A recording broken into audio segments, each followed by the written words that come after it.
ஏமா ஏமா வந்த உடனே இவ்வளவு ஹெவியா பெர்ஃபார்மன்ஸ் பண்றியா? யாருமா நீ? அதான் செம்பா. பித்தளை செம்பா வெள்ளி செம்பாமா? எப்படி கலாச்சாரம் பாத்தீங்களா? ஐயோ மேடம், நாங்க ராஜாராணி ஃபேமிலி. வாய மூடு. ராஜாராணி நான் பார்த்தது இல்ல. ராஜான்னா தலையில கிரீடம் இருக்கும், கையில வாள் இருக்கும், குதிரையில டக்கடி டக்கடி டக்கடின்னு போவார். அவர்தான் ராஜா. யாரை ஏமாத்த பாக்குற?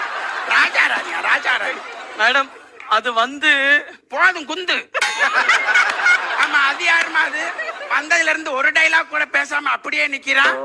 இவர் தான் சின்னையா. ஓ சென்னையா? மேடம் நான் தான் ராஜாராணி கார்த்திக்.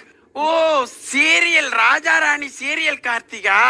நான் பார்த்ததே இல்லப்பா. உட்காருங்க ரெண்டு பேரும்.